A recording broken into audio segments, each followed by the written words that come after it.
Yo YouTube, it's me, the Truth Doctor. Here I am back in the doctor's office. I'm going to start my own brand new show today. It's called Paydirt, about America's game, the king of king sports, foosball. As foosball is the devil, Bobby. Now we're talking about throwing the pigskin around. We're going to get this show going. Big hobby of mine. I can't play it, but I can critique it. So that's what I'm doing. First segment I like to introduce is the Beast of the Week. If I ever start the show out on a positive. This week, I got two Beasts of the Week. Two guys that, very controversial, I guess, coming into the NFL or throughout their NFL career, but on Paydirt, we're all about numbers, we're about stats, we're about what can you do to make your football team win. And I have to give it up to Michael Vick and Cam Newton. Oh my gosh, Michael Vick, Cam Newton, what? Oh, okay, Mike Vick is doing everything he can for that Philadelphia Eagles team. The dream team, yeah, they're going to be having a dream vacation if they don't pick it up.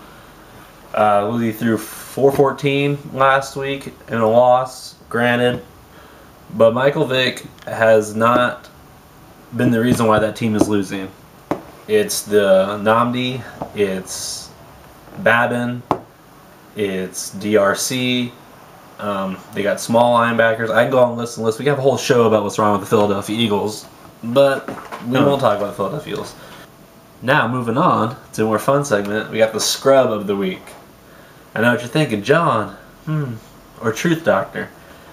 Are you going to say Eagles? Are you really going to say Eagles? No, I'm not going to say Eagles. Are you going to say the Buffalo Bills? Thought about it. I'm not going to say the Buffalo Bills. Oh, wait, let me guess. You're going to say, the Raiders. I'm like, no, they're the Raiders. What have they done? I mean, my scrub performance of the week is going to the Dallas Cowboys. How about them Cowboys? Woo-hoo! My God. Are you serious, Tony? Are you there? I mean, did you have chicken at halftime? I don't know what happened. Why, Dallas, why would you not run the ball leading 27-3 in the third quarter with 10 plus minutes? Why do you have Felix Jones? The kid can play. I mean, he split time with McFadden in Arkansas. He knows what he's doing. He can run the ball. You have Witten. I mean, you can throw the small routes. Detroit was going to blitz, and they're going to play into they're going to come off coverage. I don't know why you would sit there and let's gunsling this after the first couple picks. Why would you keep wanting to gunsling it? As much as I'd love to say, it's the defense's fault too, which it was, you can't give up a touchdown grab to Calvin Johnson when there's three of you on him. I know Calvin Johnson's for real, but all that aside, there's three of you on him. Instead of giving up the points, take the pass interference call. Pull him down. It's just a mess there in Dallas, and I don't know how. The Lions, so far, are for real. They're young. They have a winning attitude. Schwartz is doing a hell of a job keeping those guys up. Stafford is healthy, and Stafford can play. The guy, I was a doubter of his, but he knows what he's doing. That defense has some key veteran spots. Sue, that guy is a little crazy. I like that. The Lions needed, since Barry Sanders left, they needed someone crazy in there. And they got that on both sides of the ball. They got Calvin Johnson and Sue on the defense. And they're building right. They're not drafting wide receivers every pick in the first round. The Lions are doing something right, and that is why the Dallas Cowboys are the scrubs of the week.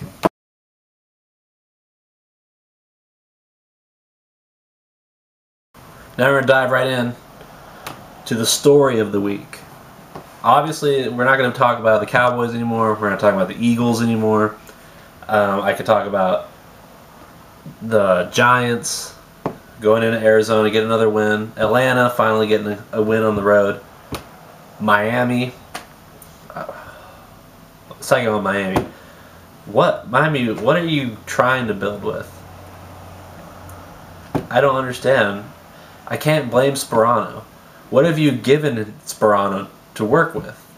Reggie Bush? Reggie Bush. Subway man. I mean, unless he's going to get him a Subway sandwich, I don't know what Reggie Bush is going to do for that football team. Oh, he's exciting. He draws fans. You know what? Florida sports, for all I care, are kind of bandwagoner teams. When they're winning, they're there. When they're not winning, they're not there. Even last year, Lou basketball, they weren't there for the Heat game when they needed him the most. I'm going to say Florida fans, if you're a true fan, you don't need Reggie Bush there to come watch your team. You go and watch your team. But Reggie Bush is not an every down back, and you guys know the arguments. I don't have to repeat them to you. I'm just going to laugh. Someone says Reggie Bush, I'm just laughing. Ha! Reggie Bush. Or we can talk about the Houston Texans being the star of the week. No. We are going to talk about the Denver Mules. I'm sorry, Broncos. Yes, Denver. Not for good news, obviously. I know a lot of you out there in Bronco land are thinking, oh, Tebow, we need Tebow. Tebow time. Yeah, Tebow time. Hold on, give 1 minute, 1 minute. Yeah, Tebow time. Look at this. Look, Tebow. He's a great man. He's so inspiring. I mean, look at that. He burst through a game cover in blue and purple. Get that crap out of here. It's Tim Tebow, okay? First of all, the guy has a hitch in his arm. Secondly, he's slow. He may have been able to run over anybody who wanted to in college, but this is the pros now. When you got a guy that's 425 and can run a 4.3 40, enough said. Hence why Tim Tebow is not working. The Broncos themselves aren't working. They're imploding more and more by the second. I don't know whether to be happy, ecstatic, or I'll just say ecstatic. You know, they're the Broncos after all. Listen, you can't expect, just because you got John Elway in your front office now, that you're going to somehow turn around to 1998, 1997, and get the whole fire and juices going. You don't have TD anymore.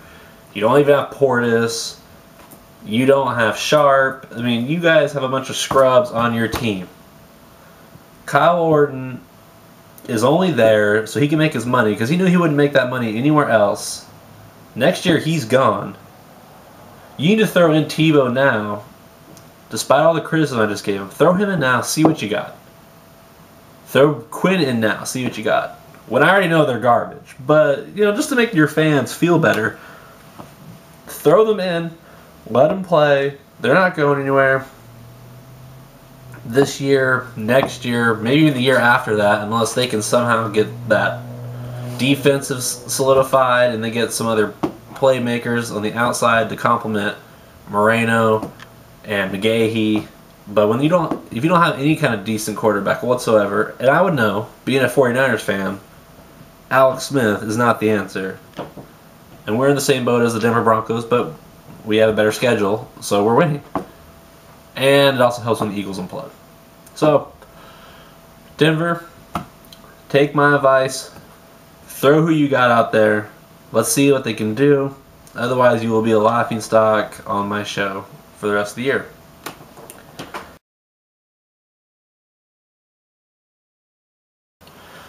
Alright, so now we're just roll right into those picks here on Paydirt. We're going to roll right into those picks. So, first game, I got Tennessee at Pittsburgh. No Jerome Harrison. Broke his face near his eye bone. I forget which side of the face. But Steelers win big. That defense finally wakes up again. I think it's all mentality. It's all right here. I've seen many Steeler games. Love you, Mom. Big Steeler fan out there. So, we can't all be perfect. But, you know, we do what we can. Oakland at Houston. Andre Johnson also out, I believe, 3 weeks. Strained calf or quad. Don't remember exactly on the details. However, they are playing the Oakland Raiders, which have a terrible run defense.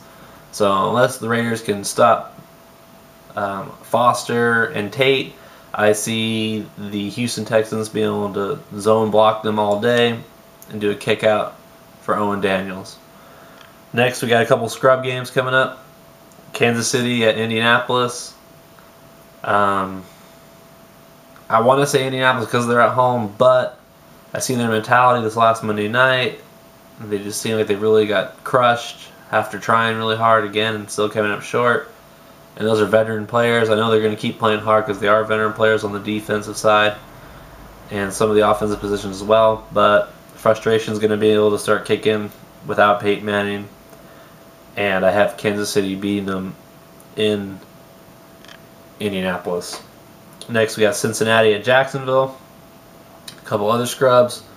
Jacksonville still can't score on offense. I got Cincinnati with their second win behind Andy Dalton. Alright, this is my fun game of the week. We got Philly at Buffalo. And as Berman likes to say, circle the wagons. Circle the wagon, boys.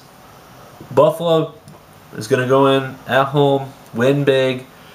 Philadelphia will fall apart even more. I mean, unfortunately, one more blame to get towards Michael Vick. But Michael Vick, unless he can play defense, this Philadelphia Eagles team will be a dream team, but on their dream vacation sooner than they want to be. Tampa Bay at my 49ers. Boys, I think they're going to pull this game out close. Niners win. Jets at Patriots. Sanchez. Be a whole show on you soon enough. But until you can throw to somebody, and I thought this year you'd be able to step up. You have weapons. Finally, home. Jets going to go into Foxborough and take Mike by the woodshed. Patriots win big. We got Green Bay at Atlanta. Here in Mr. Rogers' neighborhood in Chico, California. Everyone's a diehard Packer fan besides yours truly, but respect the guy. He's the champ. I'm here in his hometown. So, I got Packers rolling into Atlanta just like they did last year on their way to the playoffs.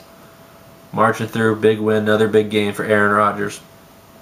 A couple other games we got on the ballot here. Arizona at Minnesota. Arizona at Minnesota. Vikings.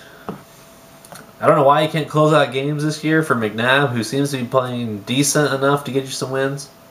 However, Arizona with Cobb is not that great either. Funny that both of those guys got traded out of Philadelphia so Vic could take over. Some irony in that, in a paradoxical way. However, I got the Vikes finally getting on the board with a win. McNabb has a big game against the guy that was thought to replace him, in Kevin Cobb. We got the Seahawks at the Giants. Big Blue, I think, are going to run over the Seahawks at home. We got the Giants winning by 10. New Orleans at Carolina. Two guys I love a lot, Drew Brees and Cam Newton. However, I think it's going to be a really rainy game again in Carolina. I don't know why. I didn't even look at the Weather Channel. I just think some freaky is going to happen, and Cam Newton's going to get a big signature win over an MVP caliber quarterback in Drew Brees. Alright, so then we also have the Denver Broncos at going against the Lightning Bolts this weekend. Yeah, in not Mile High anymore. It's Sports Authority Field at Mile High. Chargers, I think, will win big this night. Excuse me, the last pick of the night. Chicago, the Bears, Dicka, at the Detroit Lions. I got the Leos. Been supporting them hard. I think this year they actually finally do get into the playoffs as a wild card team. They will beat the Bears in their first Monday night game in years. Bears go down, Lions roll. So this is Paydirt, the Truth Doctor, keeping it real with y'all. Man of the show, a little sub there. Tune in every week to Paydirt. Get some more stories, some more news, some more picks. Love to hear from you all, and we'll see you next week. Ciao.